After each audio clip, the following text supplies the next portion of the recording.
Tout a commencé comme la plupart des trahisons discrètes, un jeudi. La journée elle-même n'avait rien de spécial. Pas de nuages menaçants, pas de lumière vacillante pour préfigurer le changement qui m'attendait. Je mettais à jour la matrice de conformité trimestrielle, les yeux plongés dans un langage d'audit fédéral si aride qu'il aurait pu enduire de poudre. Ce tableur était mon refuge habituel. Un document que seul un masochiste bureaucratique pouvait apprécier. Les chiffres étaient alignés. Les champs à code couleur brillaient parfaitement.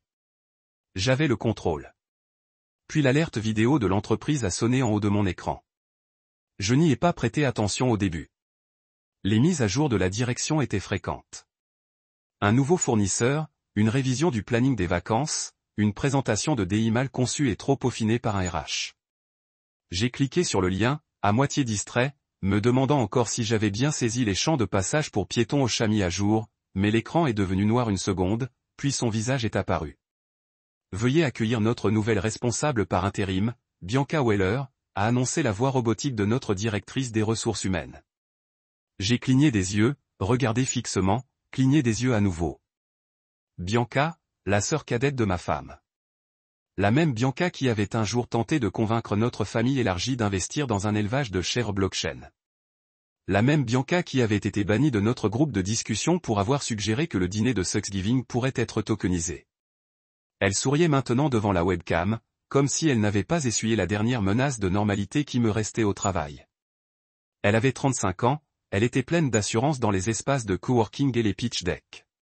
Ses cheveux étaient plaqués en arrière, comme si on était trop occupé pour les cheveux, comme on obtient qu'en vantant ses ambitions. Son ton était mielleux, mi-souvent répété, mi-soucieux. Enthousiaste à l'idée d'apporter une nouvelle énergie et une agilité numérique à nos opérations, elle disait comme si elle était dans Shark Tank. Nous allons remettre en question la pensée traditionnelle et aller vite. La pensée traditionnelle.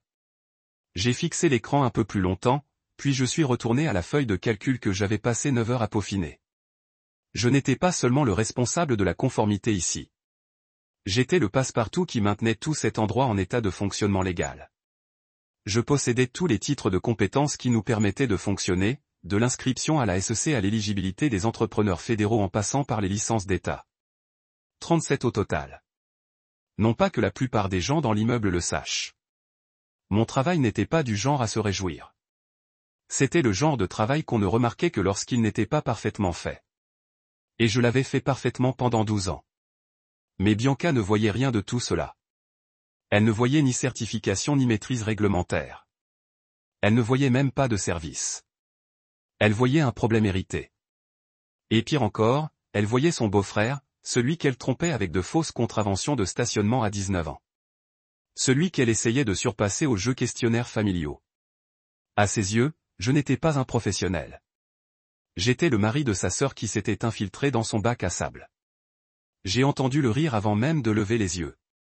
Ricky, qui était là, regardait aussi, son écran incliné pour que je puisse voir la même annonce sur son écran. « Je crois que c'est ta belle-sœur », a-t-il demandé avec un sourire en coin. J'ai hoché la tête lentement. « Ouais, zut », a-t-il murmuré. Le monde est petit, trop petit, apparemment. Je me suis adossé à ma chaise et j'ai fixé le plafond comme si les réponses y étaient gravées au crayon. Il y avait quelque chose dans la façon dont le directeur des ressources humaines avait qualifié le poste de directeur par intérim qui m'a marqué. Ce n'était pas temporaire. Ce n'était pas expérimental. C'était une idée préconçue. Quelqu'un dans cette suite avait appuyé sur la gâchette en sachant pertinemment que nous étions connectés. Mon téléphone a craqué. Un message de ma femme. Surprise. C'est fou, non? Bianca ne m'en a parlé que ce matin, mais elle est vraiment ravie. Ravie? Bien sûr. J'ai tapé une réponse, puis je l'ai supprimée. Au lieu de cela, j'ai juste fixé le curseur clignotant. Il y avait tant de choses que je voulais dire, mais aucune ne me semblait sûre par SMS. Surtout quand la frontière entre personnel et professionnel venait d'être redessinée au Sharpie. En moins d'une heure, j'ai reçu 5 courriels de l'assistante de direction de Bianca. De nouvelles structures hiérarchiques, une demande de soumission d'une liste de flux de travail redondants, une directive visant à reformuler toute la documentation de conformité existante en langage agile. J'ai failli éclater de rire à cette dernière remarque. On ne rend pas agiles les réglementations fédérales. On ne modifie pas le code de l'IRS. On ne perturbe pas le ministère du Travail. Mais c'était la marque de fabrique de Bianca. La start-up technologique Sparkle postulait sans réfléchir à des environnements où elle n'avait pas sa place. J'ai fermé les emails et me suis radossé à ma chaise. Mon bureau m'a soudain semblé inconnu, comme si les murs s'étaient déplacés de quelques centimètres vers l'intérieur. Je m'étais toujours senti invisible, à mon meilleur, indifférent, indépendant, trop nécessaire pour être touché, mais trop spécialisé pour être mis en avant. C'était là mon pouvoir. J'étais l'homme derrière le rideau. Mais maintenant, le rideau était déchiré. Et là, debout, un micro et un sourire, se tenait Bianca. J'ai balayé du regard le bureau. Les classeurs que personne d'autre ne savait comment déverrouiller. Le calendrier mural marqué de chaque échéance de renouvellement de licence pour les 2 prochaines années. Sur l'étagère remplie de livres de code que j'avais seuls ouverts. Cet endroit était à moi. Et pourtant, mon estomac me disait que ce ne serait pas pour longtemps. J'ai ouvert mon outil de sauvegarde crypté et créé un nouveau dossier. Je l'ai appelé « Photo de retraite ». À l'intérieur, j'ai commencé à transférer des copies de chaque piste d'audit, de chaque reçu de certification réglementaire, de chaque communication gouvernementale signée portant mon sceau numérique. Je n'avais pas l'intention de prendre ma retraite. Pas vraiment. Mais je prévoyais quelque chose, car je l'avais déjà vu. L'ascension d'un nouveau patron qui prenait confiance en lui pour la compétence. Et j'avais appris cela depuis longtemps. Quand une tempête se prépare, on ne discute pas avec les nuages. On vérifie les sorties et on s'assure que son parachute est plié.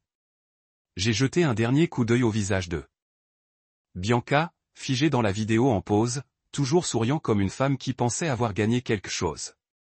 Elle ne comprenait pas les règles du jeu. Elle venait d'entrer. Mais moi, si, et je n'allais pas jouer franc jeu. Elle ne m'a pas vu. Pas vraiment. Pour Bianca, je n'étais ni chef de service, ni professionnel chevronné, ni la raison pour laquelle cette entreprise avait réussi tous les audits des 12 dernières années sans une seule citation. Non, ce qu'elle voyait, c'était un homme qui avait obtenu son poste parce qu'il était entré dans la bonne famille. Une recrue de longue date. C'est l'expression qu'elle avait employée. Elle a souri comme si elle déballait une petite blague anodine. Sauf que ce n'était pas anodin. Et ce n'était pas vrai. Nous avons besoin d'agilité, a-t-elle déclaré lors de son premier tête-à-tête avec les chefs de service. Priorité au numérique, le NOP, des gens capables de s'adapter. Adapter. Je soutenais l'entreprise depuis qu'elle était encore occupée à publier des selfies LinkedIn avec des hashtags comme #GirlBoss et #CryptoQueen. Le culot. Je n'ai pas pivoté. J'ai stabilisé. J'étais le lest qui maintenait ce navire à flot pendant que tout le monde courait après des mots à la mode et des perspectives trimestrielles. Mais plus rien de tout cela n'avait d'importance. Plus à ses yeux. Elle avait déjà décidé que j'étais un poids mort, trop à l'aise, trop méthodique, trop vieux jeu. Elle ne m'a même pas demandé en quoi consistait mon travail. Elle n'a pas demandé combien de temps il m'avait fallu pour négocier les dernières recertifications fédérales ni comment j'avais rédigé manuellement les 3 derniers référentiels de conformité de A à Z après l'échec de l'éditeur de logiciels. Non, elle parlait simplement d'accélération et de disruption comme d'un évangile. Elle voulait démanteler les aspects de l'entreprise qui n'étaient ni brillants ni séduisants. Et j'étais apparemment l'un d'eux. Puis elle a fait appel à Marco. Marco avec son costume moulant, son rire faux et son absence totale de compréhension de l'infrastructure réglementaire. Son ancien copain de fac, un spécialiste du marketing devenu stratège opérationnel après un trop grand nombre de startups à moitié ratées. Je l'ai regardé présenter une diapositive intitulée « Conformité, réinventer la sécurité ».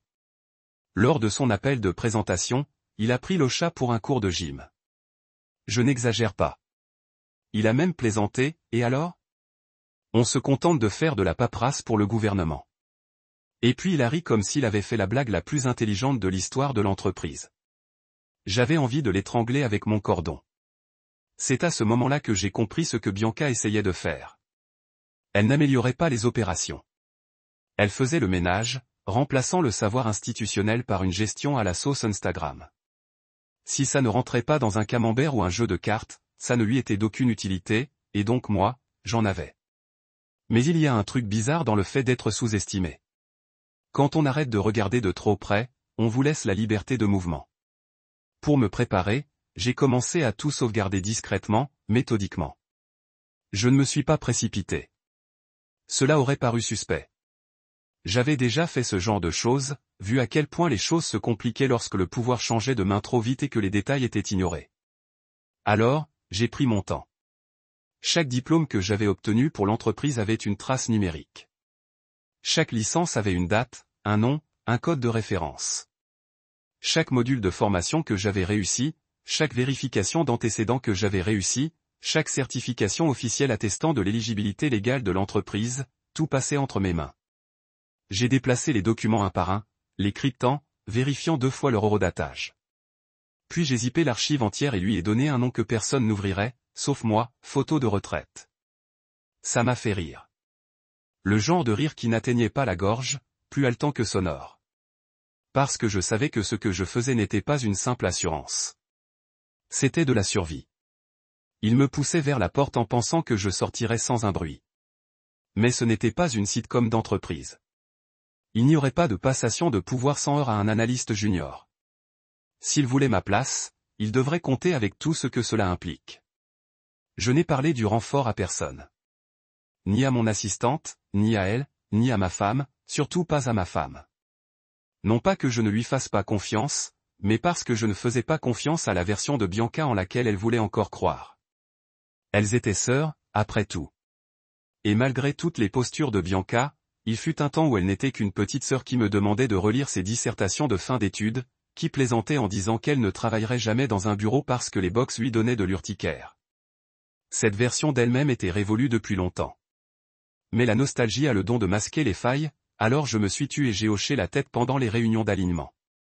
J'ai souri poliment lorsque Marco a présenté sa nouvelle initiative, Zéro fatigue de conformité, qui semblait impliquer de remplacer les listes de contrôle de sécurité par des émojis étiquetés, indicateurs de risque.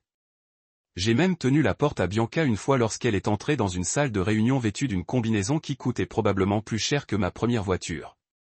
Mais en coulisses, je préparais ma sortie. Pas une démission. Non, cela leur aurait donné le pouvoir. Je savais ce que je valais, et je n'allais pas partir comme une expérience ratée. Je voulais qu'ils appuient sur la gâchette. Je voulais qu'ils croient avoir le contrôle, car ce n'est qu'alors que les conséquences seraient réelles. Dès la 2e semaine, j'ai commencé à documenter chaque changement mis en œuvre par Bianca, chaque système contourné, chaque politique réécrite sans examen juridique. Je n'ai pas interféré. Je les ai simplement notés, sauvegardés, horodatés, laissant les données raconter leur histoire. Et pourtant, elle ne m'a jamais demandé un seul avis. Pas lorsque le manuel de sécurité révisé a été publié avec 3 sections manquantes. Pas lorsque l'équipe de Marco a accidentellement archivé l'intégralité des archives de conformité RH lors d'un nettoyage numérique. Pas lorsqu'un fournisseur m'a envoyé un email pour demander pourquoi son accès au tableau de bord de conformité fédérale avait été révoqué. Elle a juste gardé le sourire, continué à avancer, confondant mouvement et progrès. Mais ignorer les fondations, vider la structure de sa substance sans comprendre ce qu'elle soutient à un prix. Je n'étais pas seulement un élément de l'infrastructure. J'en étais la clé de voûte. Et même si je n'étais peut-être pas tape à accent grave-l'œil, j'étais précis, mesuré, nécessaire. Elle ne l'avait pas encore vu, mais elle le verrait. Et quand elle le verrait, elle ne trouverait pas de solution de rechange élégante. Juste un dossier zippé intitulé « Photo de retraite ». Et un silence qui savait exactement ce qu'il valait. L'email est arrivé à 9h01 un mardi, envoyé à toute l'entreprise avec pour objet une initiative de réinvention organisationnelle. Le genre de titre qui devrait s'accompagner d'un roulement de tambour et d'une alerte catastrophe. Je n'ai pas eu besoin de l'ouvrir pour comprendre que cela annonçait des problèmes, mais je l'ai quand même ouvert. Et il était là, dans toute son imprécision, approuvé par les RH. Une réorganisation complète du service. Chaque employé, quelle que soit son ancienneté, son titre ou ses contributions, serait tenu de repenser son rôle et de postuler à nouveau. Bianca avait officiellement tiré la première. Soyons honnêtes, avait-elle déclaré la semaine précédente, adossée à un fauteuil en cuir lors d'une de nos vérifications de service à froid. La structure actuelle n'est pas conçue pour l'avenir. Nous devons moderniser, réaligner, injecter de l'élasticité. Élasticité comme si nous étions des élastiques tendus et projetés dans un avenir façonné par PowerPoint. Elle sourit en disant cela, le genre de sourire qui sait qu'il va mettre quelqu'un mal à l'aise et savoure l'impatience. Les stagiaires applaudirent lorsque l'annonce fut faite par équipe. Bien sûr qu'ils le firent. Ils pensaient que cela signifiait des promotions, des mutations, des opportunités. Ils ne se rendaient pas compte qu'on leur remettait une candidature d'entreprise pour un G-Game. Les plus expérimentés, eux, fixaient simplement leurs écrans ou leurs mains. Silencieux, calculateur. Je n'avais rien apporté à ma réunion avec elle. Pas de CV, pas de pitch, pas de documents colorés remplis de slogans insignifiants et de schémas sur l'alignement des valeurs. Juste moi, dans mon habituel tailleur gris, la regardant droit dans les yeux par-dessus la table de conférence en verre qu'elle avait fait installer pour remplacer celle en chêne que nous utilisions depuis des années. Bianca croisa les mains et pencha la tête comme si elle faisait preuve d'empathie. « James, dit-elle lentement. Tu es bon. Personne n'en doute. » C'était le genre de phrase qui se termine toujours par une lame. Mais elle continua, nous regardons vers l'avenir, pas vers le passé. Et soyons honnêtes, tu n'es pas vraiment tourné vers l'avenir. Tourné vers l'avenir. J'aurais pu rire, mais je ne l'ai pas fait. J'ai juste hoché la tête lentement. Sans résistance, sans réfutation.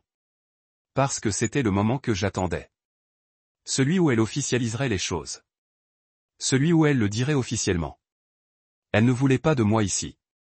Je suis resté sans un mot, j'ai redressé ma veste et je suis sorti.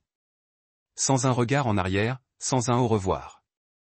Elle s'attendait à une défense, peut-être même à une imploration de grâce, mais j'avais déjà posé les bases des semaines auparavant. Elle jouait au poker, pensant avoir la main gagnante, sans se rendre compte que j'avais construit la table. Je suis entré dans mon bureau et j'ai fermé la porte. Le bruit de la fermeture derrière moi était différent, lourd. J'ai fixé la bibliothèque, le certificat encadré du ministère du Travail, la lumière clignotante sur le disque dur du serveur. Tout était à moi, mais plus à la maison. Plus maintenant. C'est alors que j'ai activé la clause 9C. La plupart des gens ne prennent pas la peine de lire leur contrat de travail au-delà de la section sur les congés et les avantages sociaux, mais moi, si. J'ai lu chaque mot lors de mon embauche. J'avais même fait ajouter discrètement une clause sous la section intitulée « Dispositions relatives à la cessation d'emploi et à la transition ». C'était rédigé avec une clarté juridique claire et nette. En cas de licenciement involontaire, toutes les certifications, licences et autorisations réglementaires financées par l'entreprise et attribuées à James Langlais seront considérées comme nulles. Tous les droits d'utilisation, de référence ou de transfert de ces certifications seront nuls, avec effet immédiat à la signature. Il avait fallu 2 rondes de RH pour obtenir l'approbation, mais ils avaient supposé que ce n'était qu'une formalité, que je ne partirais jamais, que j'étais stable, prévisible, une relique. Ils avaient tort. J'ai ouvert mes archives cryptées, mes photos de retraite, et j'ai commencé la séquence. 37 licences, toutes liées à des réglementations fédérales, étatiques et sectorielles. Chacune était liée à une clé numérique incluant ma signature biométrique.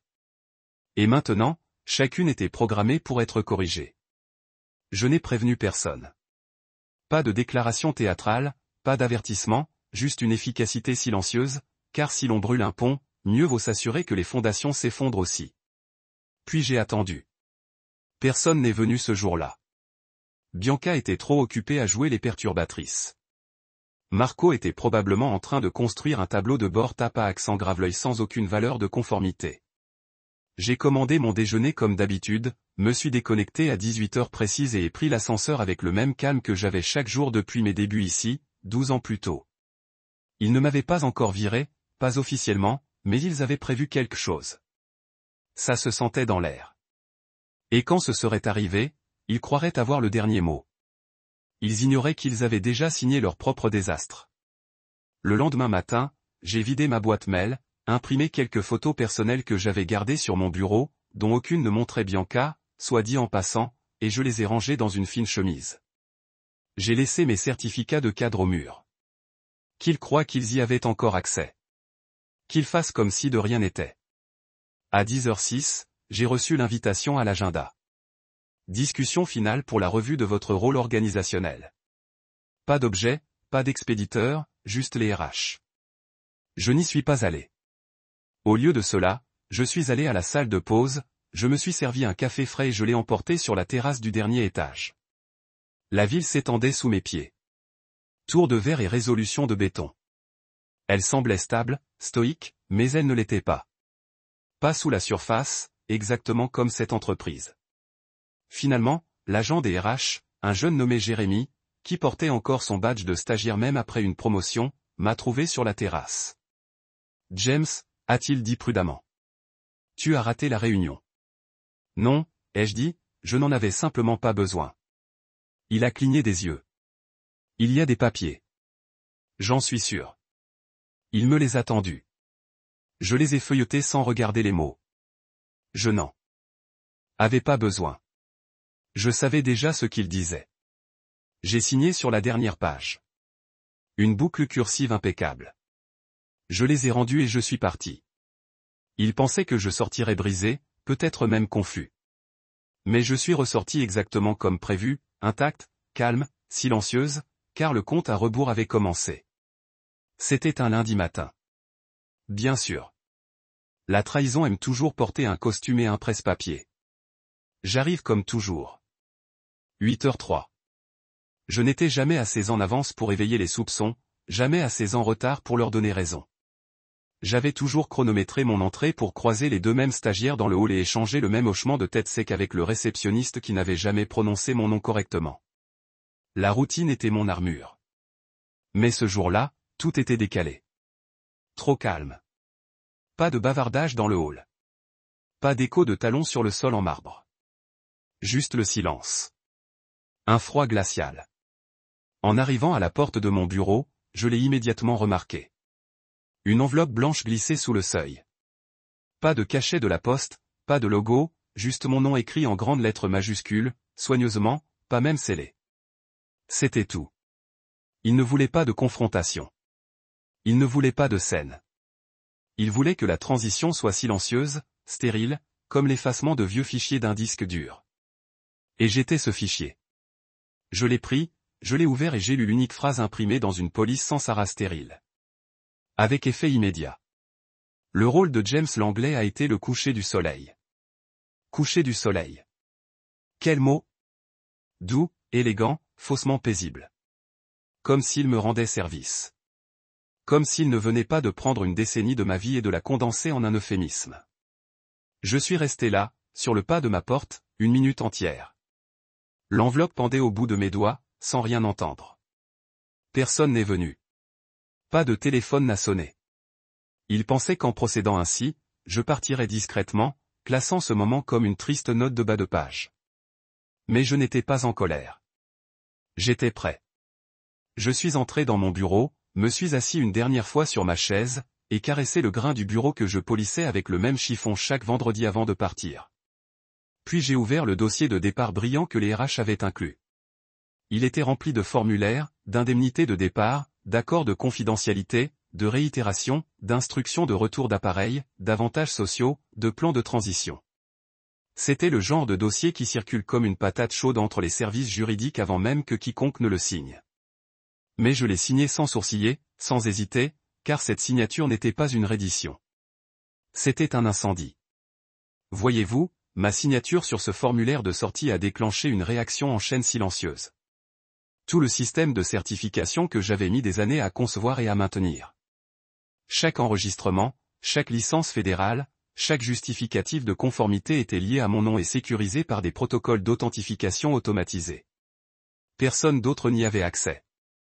Personne d'autre ne pouvait le transférer sans déclencher des signaux d'alarme. Et surtout, personne d'autre ne pouvait exploiter l'entreprise légalement sans lui. À 18h37 ce soir-là, la cascade avait achevé un démantèlement silencieux et contrôlé. Mes justificatifs numériques ont été retirés du réseau national de conformité. Mon autorisation biométrique a été révoquée de tous les portails. Des alertes automatiques ont été déclenchées au département du commerce, à la FDA, à l'OSHA et dans tous les registres d'État auxquels nous étions liés. Tout a disparu. D'un seul coup, l'entreprise était à nu. Il ne s'en rendait même pas compte. C'est ce qui me fait encore sourire. Il pensait que j'étais un simple gratte-papier, quelqu'un qui classait les dossiers et respectait les dates d'inspection. Ils ignoraient que j'étais si profondément ancré dans l'infrastructure que me retirer équivalait à débrancher un câble d'alimentation d'une salle de serveur. Je ne me suis pas réjoui. Je n'ai pas transmis les alertes. Je n'ai même pas répondu aux inévitables messages paniqués que je savais arriver. Je me suis simplement déconnecté de ma messagerie, j'ai éteint mon terminal et je suis reparti avec rien d'autre que mes clés et un sentiment de finalité qui m'a profondément marqué. J'ai bien dormi cette nuit-là. Ce n'était pas le sommeil d'un homme enfin libre. C'était le sommeil d'un homme qui avait écrit la fin d'une histoire avec précision et maîtrise. Un homme qui n'avait pas besoin d'élever la voix ni de lever les mains pour se faire entendre. J'ai laissé le silence parler pour moi. J'ai laissé le système que j'avais construit délivrer le message que je n'avais jamais eu besoin d'écrire. Vous avez mis le feu aux poudres. Je n'ai pas rêvé, pas de regret, pas d'amertume, juste du calme. Et dans ce calme, une satisfaction profonde et constante. Le plus drôle, c'est qu'ils auraient pu éviter tout ça. Tout ça. Si Bianca avait pris la peine de demander comment fonctionnaient les systèmes, si Marco avait consacré un après-midi à comprendre les fondements de nos obligations de conformité, si quelqu'un, n'importe quel cadre, s'était assis avec moi plus de 10 minutes au cours des 6 derniers mois pour comprendre l'architecture que j'avais construite pour nous protéger de la ruine. Mais ils ne l'ont pas fait. Ils me voyaient comme un meuble, un substitut. Maintenant, ils ressentiraient le courant d'air qui s'installait lorsque les murs s'effondraient. À mon réveil le lendemain matin, je ne me suis pas précipité pour consulter mon téléphone, ni mes emails. J'ai préparé du café, me suis assis près de la fenêtre, j'ai regardé la ville s'agiter, et j'ai su sans l'ombre d'un doute que quelque part en centre-ville, l'entreprise commençait déjà à se fissurer. Ils m'avaient accordé le silence en partant, et maintenant ils allaient le récupérer en retour, mais plus fort. Le premier pépin est arrivé à 9h12, mardi. Je n'étais plus au bureau, bien sûr. J'étais chez moi, toujours en peignoir, un café à la main, contemplant l'horizon avec le calme d'un homme qui vient de dégoupiller la bonne grenade. Je n'avais pas besoin d'être dans le bâtiment pour savoir ce qui allait arriver. J'avais conçu le système pour qu'il parle de lui-même en mon absence. Et voilà qu'il commençait à parler. Cela commençait comme il se doit par une demande client banale. Le genre de transaction qui passait par au moins 4 vérifications numériques avant même d'arriver sur le bureau de quelqu'un. Elle aurait dû être traitée en quelques secondes. Sauf que cette fois, ce ne fut pas le cas. Elle fut refusée. Document non valide. Telle était l'alerte. Une bannière rouge s'étalait sur l'interface client. Pas un bug. Pas un laps de temps. Un rejet, codé en durée absolue. Puis vint la suspension de l'expédition. Un conteneur destiné à un client pharmaceutique de longue date, l'un de nos clients les plus rémunérateurs, fut signalé au port de Houston. Une surveillance réglementaire, comme on disait. Les documents liés au manifeste avaient échoué à la vérification fédérale. Le système ne se contenta pas de retarder l'expédition. Il l'a figé, l'a maintenu en suspens. Et lorsqu'ils ont essayé de contourner le blocage, le portail a renvoyé une erreur indéchiffrable. Chaîne d'identification rompue. Titulaire de l'autorisation de vérification de conformité. Bianca, j'imagine, n'avait toujours pas pleinement compris ce qui s'était passé. Je l'imaginais debout au centre du bureau, chaussée de ses talons au hors de prix qu'elle adorait, les bras croisés, marmonnant que ce n'était qu'un problème technique, comme si cette phrase pouvait terroriser un système et le soumettre. Et puis Ricky, le pauvre gosse, probablement en sueur, faisant de son mieux pour expliquer. James était le titulaire de la licence. Je l'imaginais dire, d'une voix douce mais de plus en plus pressante. Les systèmes fédéraux s'authentifient grâce à ces clés numériques. Tout est lié à lui. Chaque connexion, chaque chaîne de transaction, chaque tampon de validation tiers, tout passe par l'anglais. Et Bianca, de son ton dédaigneux habituel, aurait balayé l'affaire d'un geste de la main. Il suffit de mettre à jour les coordonnées. Elle a probablement craqué, pensant que la solution était aussi simple que de changer un mot de passe. J'avais presque pitié de Ricky, presque. Parce que les systèmes ne s'arrêtaient pas. Ils ne répondaient ni à l'optimisme, ni aux intentions, ni au statut. Ils répondaient aux identifiants, aux identités traçables et vérifiées par le gouvernement, et j'étais le seul à les détenir, ou plutôt à les détenir.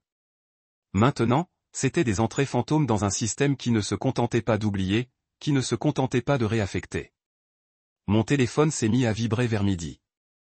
D'abord un numéro inconnu, puis 2, puis 4. Je n'ai pas répondu, les laissant s'accumuler. Je savais déjà à quoi ressembleraient les messages vocaux. Essoufflé, à moitié paniqué, peut-être poli au début, puis de plus en plus sec, peut-être une demande amicale de Bianca, peut-être un suivi formel des RH, peut-être Franklin lui-même avant la fin de la journée. Mais je n'ai pas vérifié. Je n'en avais pas besoin. Je me suis servi une autre tasse de café et j'ai ouvert le panneau de surveillance que j'avais configuré avant de partir. Il ne violait pas les protocoles de confidentialité. Techniquement, pas. Il suivait simplement le statut de toutes les certifications que j'avais obtenues. Une vue en direct de chaque battement de cœur d'identification et, à 12h47, tout s'était éteint. Plus de pulsations, plus d'autorisation, plus de fonctionnalités. J'ai actualisé le tableau de bord et j'ai souri. Je me suis demandé ce que Marco faisait à ce moment-là. Probablement en train d'essayer de repenser le flux de travail de conformité à l'aide d'un modèle Google. Peut-être en train d'essayer de charmer quelqu'un au conseil d'administration de l'État. Ou pire, probablement en train de demander à Lexi, l'assistante de Bianca, de l'aider à comprendre les aspects administratifs. Cette fille m'a demandé un jour si la FDA était une agence de design. Les systèmes se fichaient du charme ou de l'initiative. Ils se souciaient de l'accès vérifié, de la structure, de la légitimité. On ne passe pas un pare-feu fédéral en parlant. On ne se met pas en conformité réglementaire par la vibration. Et maintenant, il le découvrait, un tableau de bord verrouillé à la fois. J'ai pris mon café et suis sorti sur le balcon. La brise soufflait différemment ce jour-là, plus vive, comme si l'univers était au courant de la blague que je venais de raconter, et riait avec moi dans le vent. J'ai regardé la ville. Quelque part dans cet horizon se trouvait une salle de conférence pleine de gens qui s'efforçaient de défaire ce qu'ils ne comprenaient pas. Prêts à tout pour recabler une machine construite ligne par quelqu'un qu'ils avaient mis au rebut sans lire le manuel. Mon téléphone vibra à nouveau.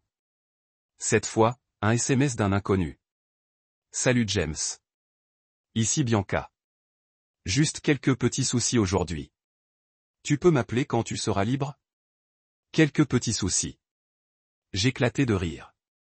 Le genre de rire qui donnait l'impression d'expirer enfin après une longue plongée. Quelques petits soucis. Comme si ce qu'ils subissaient n'était qu'un léger désagrément. Comme si les fondations ne venaient pas d'être arrachées de leur exploitation.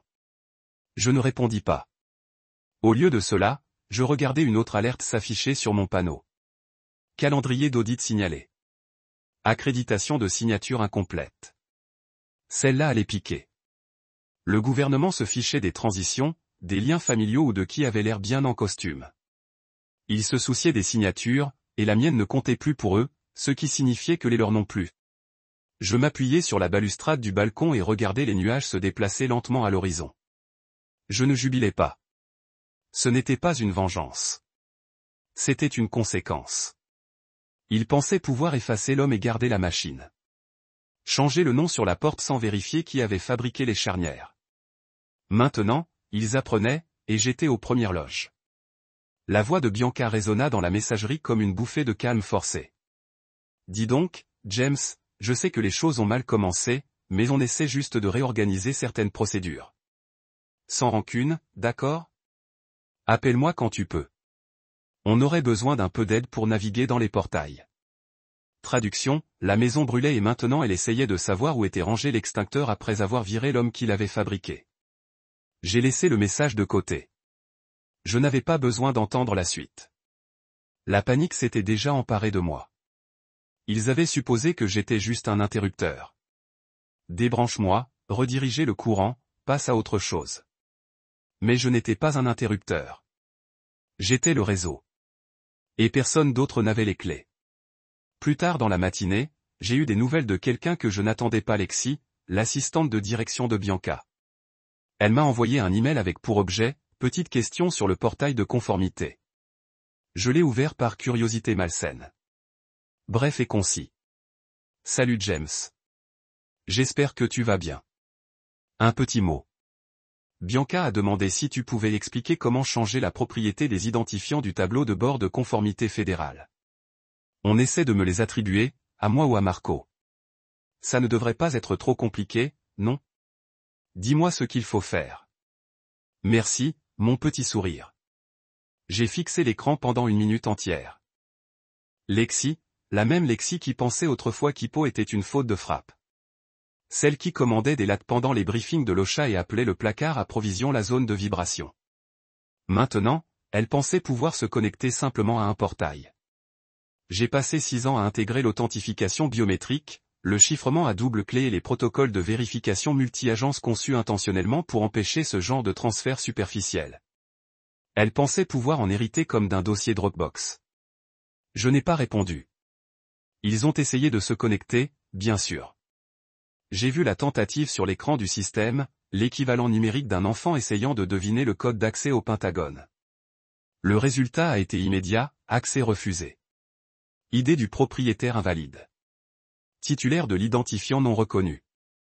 Et quand ils ont essayé de le changer, c'était mieux. Bianca est probablement entrée dans la pièce, son téléphone à la main, en disant « Mettez simplement à jour le profil. Changez le titulaire de la licence pour Marco ou Lexi. » C'est tout. Mais le système n'était pas conçu pour les mises à jour de profil. Il était conçu pour la protection.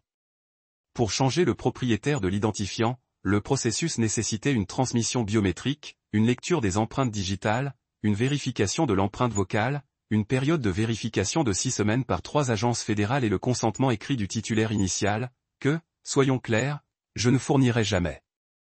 Ils ont essayé quand même, erreur. Réessayé, erreur. Et puis le minuteur de verrouillage s'est déclenché. J'ai reçu le signal à 11h23. Le système avait enregistré 3 échecs de transmission d'identifiants en moins de 2 heures. Cela signifiait que le tableau de bord fédéral était désormais gelé, sécurisé jusqu'à une vérification plus approfondie ou une autorisation d'audit. J'avais créé cette fonctionnalité après une frayeur il y a 3 ans, lorsqu'un associé junior avait failli cliquer sur le mauvais fichier de soumission. Je n'avais jamais parlé de son existence à personne. Pourquoi l'aurais-je fait? La sécurité ne concerne pas ce que les gens savent. C'est ce qu'ils ne réalisent que trop tard. J'ai actualisé mon onglet de surveillance. Statut, tableau de bord fédéral verrouillé. Synchronisation des licences d'État désactivées. API fournisseur restreinte. Chaîne de contrôle FDA. Erreur 042. Rapports internes. Encre de conformité invalide. Tout était en train de s'effondrer. Et pourtant, il persistait. Bianca avait l'habitude d'être la personne la plus intelligente dans une salle remplie de personnes trop polies pour la défier. Elle se débrouillait grâce à son charisme et à ses jeux de stratégie, pensant que chaque système pouvait être charmé ou contourné. Mais les systèmes se moquent du charme, et les informations d'identification se moquent du nom de famille. Comme elle ne parvenait pas à franchir les portails, elle a commencé à déléguer des tâches à Lexi. Je l'imaginais penchée sur l'ordinateur portable de Marco, parcourant les écrans d'erreur, se mordillant la lèvre tandis que d'autres messages revenaient bloqués. Le portail de conformité fédérale, en particulier, était têtu, et j'y avais veillé. Je me souviens de la nuit où j'ai conçu la mise à niveau. L'ancien système était trop facile à réorienter. Un formulaire, quelques signatures, et on pouvait transférer le contrôle de tout le réseau.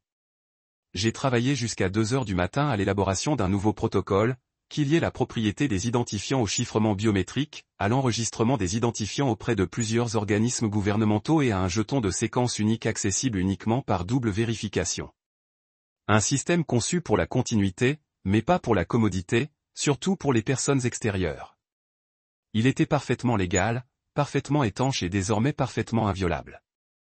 Lexi a essayé d'appeler l'assistance téléphonique. Je le sais parce que j'avais encore un indicateur sur mon nom qui m'avertissait dès que mon ancien numéro d'identification était mentionné dans une demande d'assistance. J'ai reçu le ping de la transcription à 14h14. Bonjour, c'est Lexi du groupe Weller. Nous devons réattribuer les identifiants du tableau de bord de conformité fédérale à un nouvel utilisateur. Qui est le titulaire actuel de la licence? James Langlais. Avez-vous signé une autorisation de transfert? Il ne travaille plus ici. Je suis désolé, madame. Alors, la chaîne d'identifiants est actuellement inactive et ne peut être réattribuée sans récertification. Ne pouvons-nous pas simplement demander l'accès? Non, madame. Vous devrez commencer le cycle de certification complet. 6 à 8 semaines minimum. En supposant que vous réussissiez la vérification. J'ai tellement ri que j'ai failli faire tomber mon café. 6 à 8 semaines. Bianca pensait prendre son élan. Mais en réalité, elle fonçait tête la première dans un mur que j'avais construit avec du mortier, avec toute la prévoyance qu'elle avait sous-estimée. Parce que je savais que ce jour viendrait. Peut-être pas exactement comme celui-ci, mais sous une forme ou une autre. J'avais vu trop de grimpeurs rapides. Des gens qui pensaient que l'ambition remplaçait la profondeur. Qui pensaient que les titres priment sur l'infrastructure. Bianca n'était plus qu'un nom parmi d'autres sur la liste. Et chaque fois qu'il cliquait sur un autre lien brisé, il ne parvenait pas seulement à accéder à un système. Il se retrouvait confronté au spectre de tous les avertissements ignorés que j'avais gentiment transmis dans un rapport qu'elle n'avait jamais lu. À la fin de la journée, j'avais un autre signalement sur mon panneau. Nouvelle demande de renouvellement d'accréditation de conformité refusée. Candidat non vérifié. Lexi avait essayé de postuler. Dieu bénisse son optimisme. Le formulaire a été renvoyé, rejeté. La raison, aucune expérience préalable en conformité, aucune base d'accréditation, aucun historique professionnel qualifiant dans les opérations réglementaires, car le système se fichait qu'elle soit assise à côté de Bianca en réunion. Ce qui comptait, c'était l'historique, les qualifications, la légitimité. Je me suis levé, j'ai tendu les bras au-dessus de ma tête et j'ai éteint mon écran. Le soleil baissait la tête. J'ai regardé la lumière se fondre en traînées ambrées sur les tours de verre, et j'ai souri. Ils avaient essayé de prendre ma liste. Maintenant, ils apprenaient que la liste avait du mordant, et qu'elle n'allait pas les mordre. Elle allait les affamer en silence. Il était 8h42, un vendredi matin, lorsque Franklin Weller revint, bronzé, suffisant et inconscient. Fraîchement rentré d'une excursion de 3 semaines en yacht dans l'Adriatique, il entra dans le hall d'un pas nonchalant, vêtu d'un pantalon en lin, de chaussures bateauées. D'un polo bleu qui sentait encore l'arrogance marine. Cet homme ne connaissait jamais une crise qu'il ne pensait pouvoir résoudre par une poignée de main ferme ou un retour en arrière. Je n'étais pas là, mais je me la représentais parfaitement.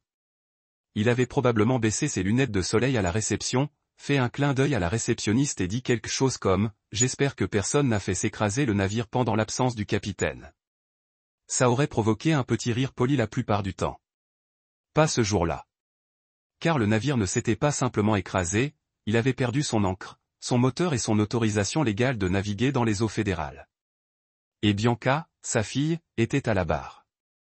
Il filait devant tout le monde comme un homme qui pensait encore que les murs se pencheraient pour l'accueillir.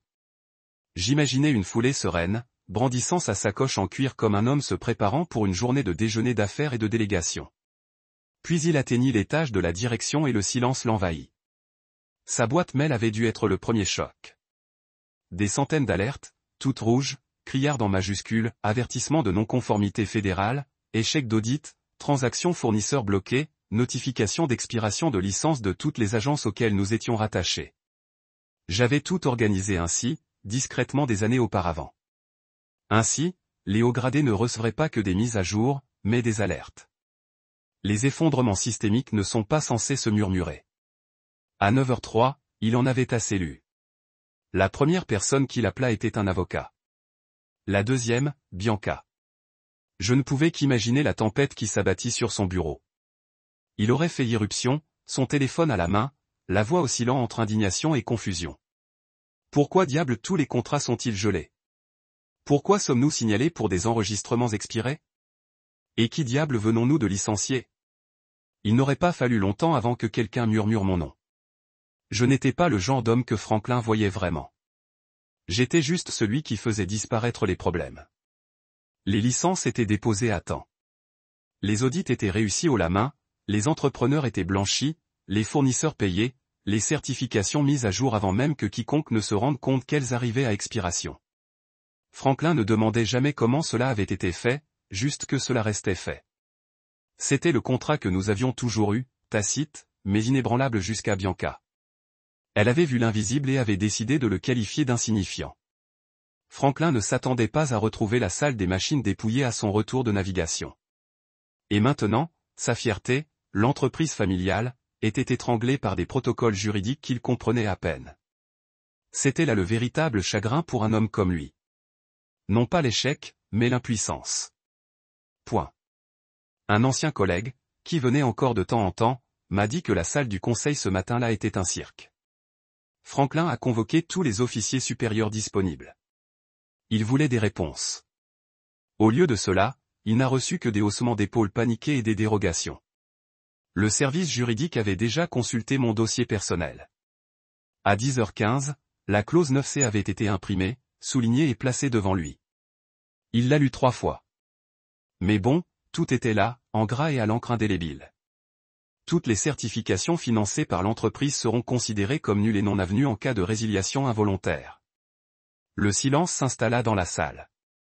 Je le savais, car cette ligne ne se contentait pas d'annuler des documents. Elle sapait toute la légitimité opérationnelle de l'entreprise. Sans ces certifications, impossible de conclure des transactions, d'honorer des contrats, ni même de demander des renouvellements de routine. Et puis, la question que je savais se poser était posée, qui avait approuvé cette clause?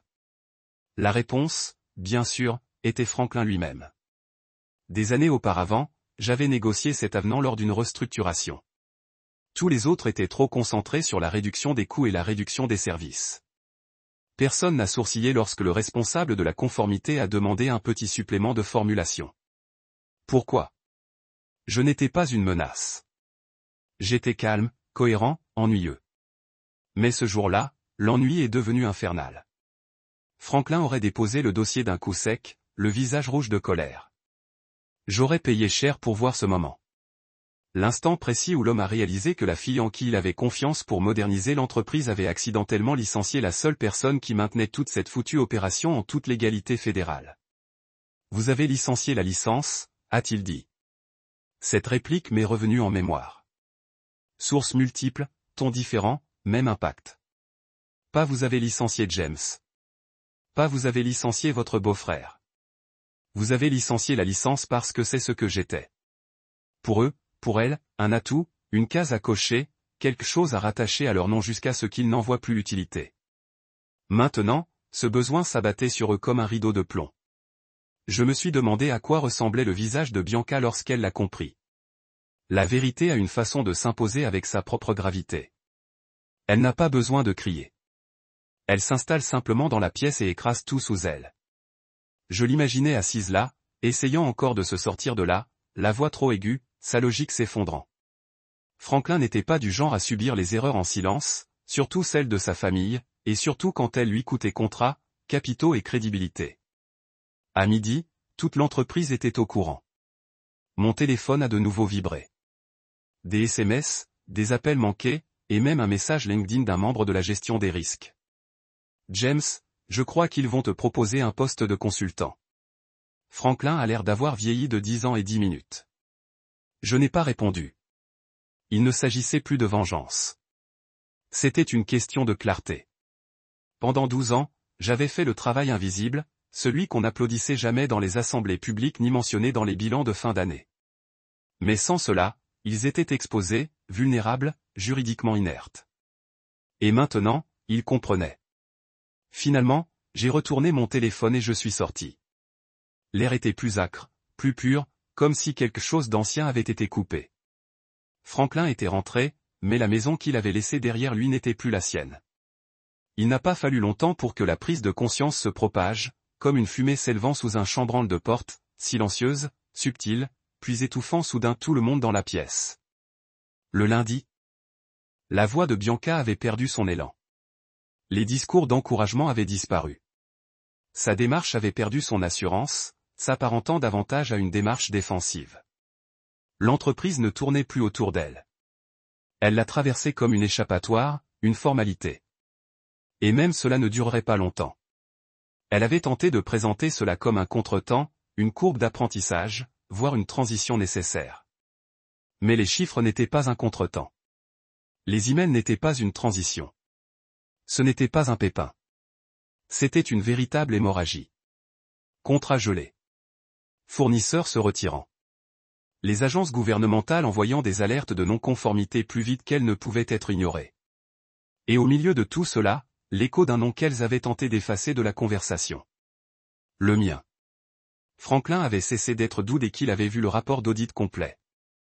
Je n'étais évidemment pas là, mais la salle de réunion avait ses fuites, et elle coulait à flot. J'entendis ce silence juridique, triste et stupéfait, tandis que Bianca tentait d'expliquer les certifications annulées. On pensait pouvoir simplement transférer ces qualifications, dit-elle. Un murmure. C'est ainsi qu'on me l'avait décrit. Pas une présentation assurée, pas une décision exécutive, un murmure, à peine audible sous le poids d'une entreprise en ruine. Je l'imaginais alors, assise au bout de la table, essayant encore d'arborer le pouvoir comme un blazer qui ne lui allait plus. Ses mots s'effondraient avant même de quitter sa bouche. Franklin avait fait les 100 pas. Apparemment, c'est ce qu'il fait quand il est furieux et qu'il essaie de ne pas crier.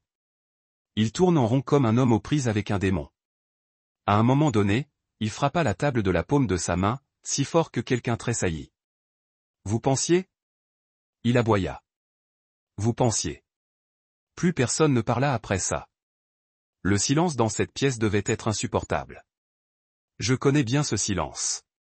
C'est le même genre de silence qui envahissait mon bureau lorsque je découvrais une erreur de licence enfouie sous les raccourcis de quelqu'un d'autre.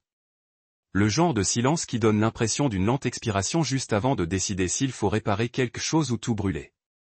Ce jour-là, ils ont compris qu'ils avaient choisi le feu. L'ironie de la situation était presque poétique.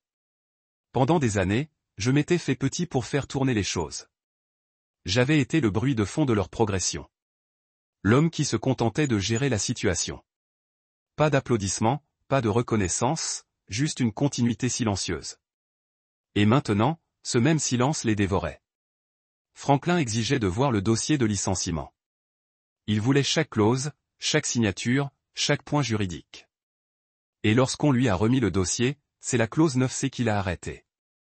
Il l'a lu à voix haute. Je le sais, car quelqu'un des RH m'a appelé plus tard, officieusement, juste pour me dire qu'il ne l'avait jamais vu aussi furieux. Toutes les certifications financées par l'entreprise seront considérées comme nulles et non avenues en cas de licenciement involontaire. Il l'a dit comme une incantation, comme si le dire à voix haute pouvait tout annuler, mais c'était impossible, car je n'avais pas écrit cette clause par mesquinerie ou par méchanceté. Je l'ai écrite parce que je connaissais la valeur de ce que je portais. Je savais ce que signifiait détenir une autorité que personne d'autre ne comprenait. Et je savais qu'un jour, quelqu'un viendrait, trop arrogant ou trop ignorant pour comprendre ce qui arriverait s'il coupait le cordon. Franklin se tourna alors vers Bianca. Je n'étais pas là, mais je l'ai souvent imaginé. Son visage était un mélange d'incrédulité et de trahison. Tu as tiré la licence. Ces 4 mots n'ont pas fait mouche. Ils ont explosé, car c'est tout ce que j'ai jamais été pour eux au final. Une licence. Le gardien de la seule chose qu'ils n'ont jamais pris la peine d'apprendre. Les systèmes invisibles qui les faisaient paraître compétents. Bianca a essayé de dire autre chose. Probablement une défense fade sur la restructuration, l'agilité, ou n'importe quel mot à la mode cette semaine-là, mais il y a un ton que les gens adoptent quand ils réalisent qu'ils ont commis une erreur irréversible. C'était à la fois du déni et de la supplication, et tout le monde dans la salle l'entendait. L'équipe juridique s'est démenée, cherchant une faille, une clause de révocation, n'importe quoi. Mais j'avais rédigé la clause 9C pour qu'elle soit inviolable, à toute épreuve et notariée d'une manière que même Franklin ne pourrait pas contourner, ni par son nom ni par son argent. Résiliation signifiait annulation, purement et simplement. Pendant ce temps, la réputation de Bianca commençait à se recroqueviller sur elle-même. Chaque nouvelle alerte était une nouvelle mise en accusation. Les systèmes internes s'effondraient. Les plaintes des clients s'accumulaient et les tableaux de bord, ces magnifiques tableaux de bord de conformité à code couleur, étaient toujours figés sur un seul statut, inactif. Inno, titulaire de licence autorisée. C'était la partie que l'on avait conçue avec soin, car je savais qu'ils vérifieraient. Je savais qu'ils essaieraient de contourner l'avertissement. Essayer de faire comme si ce n'était pas aussi grave qu'il y paraissait. Mais je m'en suis assuré. Je me suis assuré que chaque panneau verrouillé, chaque champ de sortie, chaque case d'autorisation vide criait la même chose. James Langley était là, et maintenant il ne l'est plus. Je ne me réjouissais pas. Pas vraiment. Mais je ressentais le changement, la satisfaction d'être vu, non pas par des applaudissements ou une promotion, mais par l'absence, par les conséquences. Bianca avait cessé de me contacter dès mardi. Les messages étaient passés du professionnel à la politesse, puis à la pitié. Puis ils ont tout simplement cessé. Pas d'excuses, pas de compte à rendre, juste le silence. Et c'était vraiment approprié, car elle ne m'avait jamais considéré comme nécessaire jusqu'à ce qu'elle ne puisse plus fonctionner sans moi. Et à ce moment-là, il était trop tard. Franklin, de son côté, ne m'a jamais contacté. Il ne voulait pas. Les hommes comme lui ne s'excusent pas. Ils essaient juste d'arranger les choses avec de l'argent ou le silence, ou les deux. Et cela me convenait parfaitement, car j'étais déjà passé à autre chose. Il pouvait garder le silence. J'avais déjà tout le reste. Le courriel est arrivé à 14h18. L'objet était désespérément sobre. Une opportunité de collaboration immédiate, mais le corps ne cherchait pas à cacher ce qu'il était vraiment. Un rameau d'olivier habillé d'un blazer de consultant et enveloppé dans le genre de langage qu'on n'utilise que lorsque les fondations se fissurent. James, nous apprécions profondément votre expertise et vous proposons une offre de conseil de 6 mois. Salaire élevé, discrétion totale. Nous sommes ouverts à la négociation. Au plaisir de vous revoir. L'équipe de direction du groupe Weller n'a même pas dit, cher monsieur l'anglais, pas même la politesse élémentaire d'une salutation formelle, juste James. Comme si cette familiarité pouvait atténuer la façon dont ils m'ont poussé dehors avec une note et un paquet. Comme si les mêmes personnes qui m'avaient mis en prison et m'avaient mis à la porte s'attendaient maintenant à ce que j'oublie ce qu'ils avaient fait. Ce qui m'a le plus frappé, ce n'était pas l'offre en elle-même. C'était le ton, la panique mesurée, la capitulation soigneusement formulée. On sentait la peur du conseil d'administration à chaque ligne. Quelqu'un, peut-être Franklin lui-même, avait enfin fait le calcul. Un manquement à la conformité équivaut à des contrats rompus, ce qui équivaut à des poursuites judiciaires, ce qui équivaut à une hémorragie financière que même la valeur nette d'un yacht ne peut combler. Mais je n'ai pas répondu immédiatement. Non, je voulais que le silence parle un moment. Qu'il reste dans l'incertitude de l'absence de réponse. Qu'ils se demandent si l'homme qu'ils ont abandonné les renflouerait ou les enterrerait. Je suis allé me promener. Laisser le bruit de la ville me traverser comme un grésillement. J'ai pris un thé dans un endroit de la 12e rue où personne ne connaissait mon nom. J'ai regardé des pigeons se disputer une croûte de pain et j'ai pensé, comme c'est poétique. De retour à la maison, un autre courriel était arrivé. Cette fois, directement de Franklin. James, j'ai cru comprendre qu'il y a eu des problèmes depuis ton départ. Laissons le passé de côté. Nous apprécierions ton aide pour résoudre les difficultés actuelles. Nommez vos conditions. Cordialement, Franklin Weller. Ce courriel me semblait acide. Le dernier courriel que Franklin m'a envoyé directement, c'était pour me remercier d'un audit impeccable à Baltimore il y a 3 ans. Je m'en souviens parce qu'il avait signé celui-là d'un « merci beaucoup » enjoué. Maintenant, il était de retour, mais non par gratitude, par nécessité. Il avait besoin de moi, pas seulement d'un consultant, de moi. Et cela a fait toute la différence.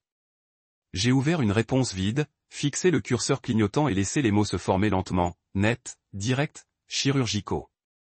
Franklin, je ne retourne pas dans des bâtiments effondrés. Veuillez trouver 6 juin, confirmation de l'annulation de la licence. Capture d'écran de votre tableau de bord inactif. Liste des contrats clients désormais en rupture en raison de procédures de conformité invalides. Je vous souhaite bonne chance et un procès en bonne et due forme. James Langlais. Je l'ai lu 2 fois. Je n'ai apporté aucune modification et j'ai cliqué sur « Envoyer ». Il n'y avait aucune catharsis. Pas de musique triomphante en fond sonore. Juste un contrôle de la clarté. Une ligne tracée avec précision, sans rancune. Parce qu'il ne s'agissait pas de vengeance. Il s'agissait de limites. Pendant des années, j'avais laissé les lumières allumées pendant que tout le monde jouait à Spotlight. Je leur avais facilement fait oublier à quel point ils comptaient sur moi. Maintenant, je rendais impossible de l'ignorer. 1 minute après avoir envoyé l'email, j'ai reçu l'accusé de lecture. 5 minutes plus tard, j'ai reçu un autre message, plus court cette fois. James, nous comprenons. Si les circonstances changent, notre porte reste ouverte. Je l'ai supprimé car je n'avais aucune intention de la franchir à nouveau. Pas alors que j'en avais déjà franchi une meilleure. Ce qu'ils ignoraient, ce qu'ils n'avaient pas pris la peine de demander, c'est que j'étais déjà en négociation contractuelle avec Novex Systems depuis 3 semaines. Une entreprise qui comprenait que la conformité n'était pas une simple case à cocher, mais un pilier. Ils m'avaient contacté après la révélation de la première vague de problèmes chez Weller. J'ai refusé de commenter. Bien sûr, discrétion professionnelle oblige, mais je n'avais pas besoin d'expliquer le désastre. Le secteur observait et j'étais celui qui n'avait pas dit un mot pendant la tempête. Ce silence avait de la valeur. Novex l'avait vu.